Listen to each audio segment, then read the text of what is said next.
برات کی گھڑی آئی تو زینب سلام اللہ علیہ نے دیکھا کہ زین العابدین کے آنسو نہیں تھمتے اور ان کو غشی پہ غشی آتی ہے، تو وہ آگے بڑھ کے ان کو اپنی آغوش میں سمیٹتی ہیں اور کہا زین العابدین کیا ہوا؟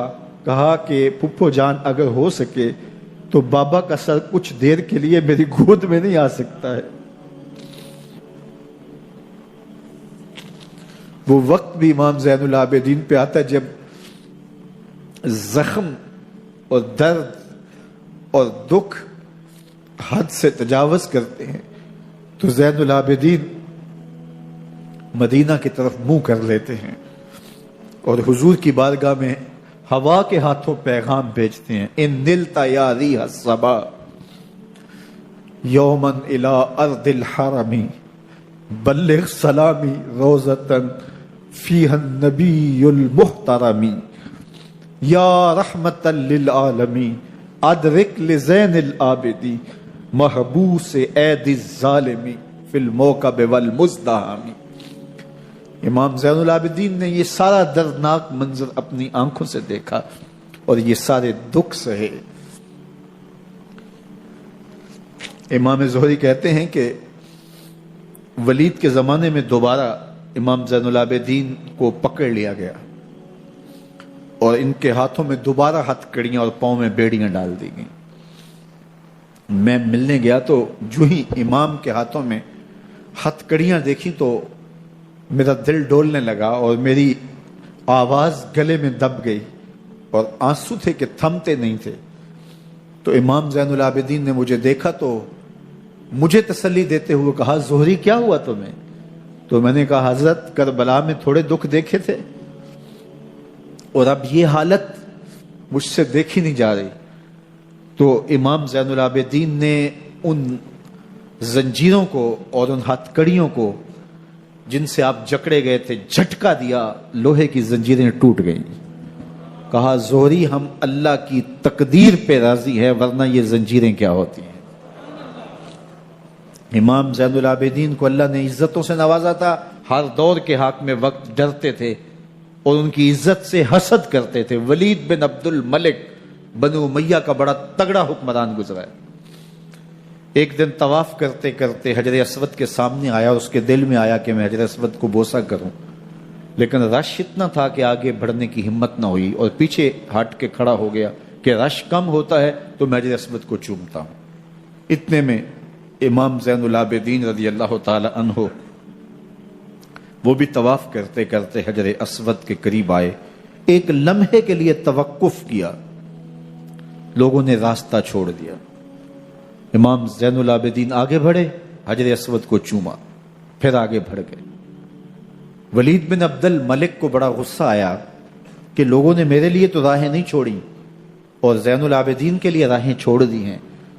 تو وہ اپنے درباری شاعر کو، فرزدق کو جو اس کے ساتھ کھڑا تھا، اس کو پوچھتا ہے، من ھذا، یہ کون ہے؟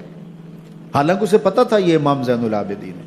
بعض اوقات سوال تفہیم کے لیے کیا جاتا ہے، سمجھنے کے لیے کیا جاتا ہے، اور بعض اوقات سوال تحقیر کے لیے کیا جاتا ہے۔ جس طرح کسی شخص کو آپ پسند نہ کرتے ہو اور وہ کوئی کام کرے تو آپ کہتے ہیں یہ کون ہے، یہ کون ہے؟ تو اس نے کہا من ھذا، یہ کون ہے؟ اب فرزدق شاعر تھا اور درباری شاعر تھا، اسے اچھی طرح پتا تھا کہ من ھذا سے بادشاہ کیا سننا چاہتا ہے، لیکن آج اس کی غیرت ایمانی جاگی۔ بادشاہ نے کہا من ھذا، یہ کون ہے؟ تو فرزدق نے بادشاہ کی آنکھوں میں آنکھیں ڈال کے کہا، بادشاہ تو نہیں جانتا یہ کون ہے؟ اس کو تو بطحا کے سنگ ریزے بھی جانتے ہیں، اس کو تو زمین والے بھی جانتے ہیں، آسمان کے فرشتے بھی جانتے ہیں۔ یہ فاطمہ کا بیٹا ہے، یہ علی کا شہزادہ ہے، یہ رسول اللہ کا نواسہ ہے۔ تیرا من ھذا کہنا اس معرفہ کو نکرا نہیں کرے گا، یہ کل بھی معرفہ تھا، یہ آج بھی معرفہ ہے۔ کھڑے کھڑے امام زین العابدین کی شان میں ایک طویل قصیدہ لکھ دیا۔ بادشاہ تو اس سے کچھ اور سوچ رہا تھا، الٹ ہو گیا، اس نے ایک فرزدق کو جیل میں ڈال دیا۔ امام زین العابدین کو پتا چلا، آپ نے اشرفیوں کی 2 تھیلیاں خادم کے ہاتھ بھیجی کہ ہماری وجہ سے تمہارے اوپر یہ افتاد پڑی ہے۔ تو اس نے تھیلیاں قبول کی، چوما آنکھوں سے لگائیں اور پھر خادم کے ہاتھ میں دیتے ہوئے کہا، امام کو میرا سلام دے دینا اور کہنا حضرت ساری زندگی ان ٹگوں کے لیے، ان پیسوں کے لیے، اشرفیوں کے لیے شاعریاں کی ہیں، یہ جو میں نے قصیدہ لکھا ہے آپ کے نانا کی شفاعت کے لیے لکھا ہے، جو دلوں کو فتح کر لے وہی فاتح زمانہ۔ امام حسین کو تو کاٹ دیا گیا نا، اس لیے کاٹ دیا گیا کہ یہ ہماری حکومت سے بغاوت کر رہے ہیں، انہوں نے یہ کہا، بہانہ یہ بنایا، نظم حکومت میں یہ مخل ہو رہے ہیں، لہٰذا انہیں شہید کر دیا گیا۔ نہ صرف انہیں شہید کیا گیا، سر کاٹے گئے، نیزوں کی نوک پہ چڑھائے گئے، لاشوں پہ گھوڑے دوڑائے گئے۔ کیا کیا ظلم تھا، کیا کیا جبر تھا جو روا نہیں رکھا گیا، پیاسا رکھا گیا، بھوکا رکھا گیا، 6 ماہ کے بچے بھی نہیں چھوڑے گئے۔ امام حسین جب حضرت علی اصغر کو اپنے ہاتھوں پہ اٹھا کے فرات کے کنارے جا کھڑے ہوئے تو آپ نے اشقیاء سے مخاطب ہو کے کہا کہ تمہاری لڑائی تو مجھ سے ہے، اس 6 ماہ کے بچے نے تمہارا کچھ نہیں بگاڑا۔ چلو سے پانی بھرا تاکہ اصغر کا حلق تر ہو جائے، تو پانی ابھی حلق تک نہیں پہنچا، 2 شاخہ سنسناتا ہوا تیر آیا اور علی اصغر کا گلا چیر گیا۔ اور کہتے ہیں وہ جو تیر تھا جو حضرت علی اصغر کا گلا چیر کے آگے گزرتا ہے، وہ تیر تھا جو جانوروں کو مارنے کے لیے استعمال کیا جاتا ہے۔ گردن لٹک جاتی ہے، خون بہنے لگتا ہے، امام حسین اس خون کو آسمان کی طرف اچھال کے کہتے ہیں مالک حسین کی یہ قربانی بھی قبول فرما لے۔ نسل مٹا دی گئی، شہید کر دیے گئے، گھوڑے دوڑائے گئے، سادات کرام عصمت شیار پیغمبر زادیوں کو اونٹوں پہ بٹھایا گیا، رسیوں سے جکڑا گیا، چادریں چھیننے کی کوشش کی گئی، کیا کچھ نہیں ہوا۔ تاریخ دردناک ہے، اور یہ پیغمبر کے ماننے والوں نے، کلمہ پڑھنے والوں نے یہ سب کچھ کیا۔ بے مروت بے وفا تیرا بھی کیا افسانہ ہے، جس نے اپنی ہی شمع کو گل کیا تو وہ پروانہ ہے۔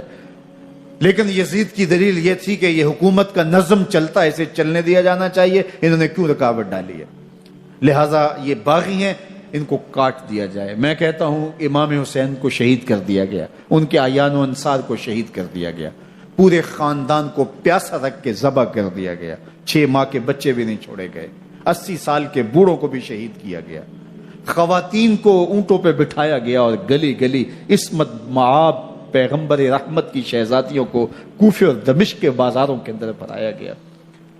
تو مجھے بتائیں اس کے بعد یزید کی حکومت نے کیا کیا، ان کا کیا کارنامہ تھا؟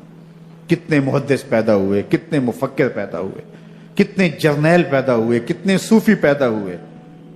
کون تھا جو ان کے تخت و تاج اور ان کی حکومت جس کو بچانے کے لیے اتنا بڑا حادثہ کر دیا اور پیغمبر کے بیٹوں کو شہید کر دیا؟ تو کیا پھر اس حکومت نے کیا یزید نے؟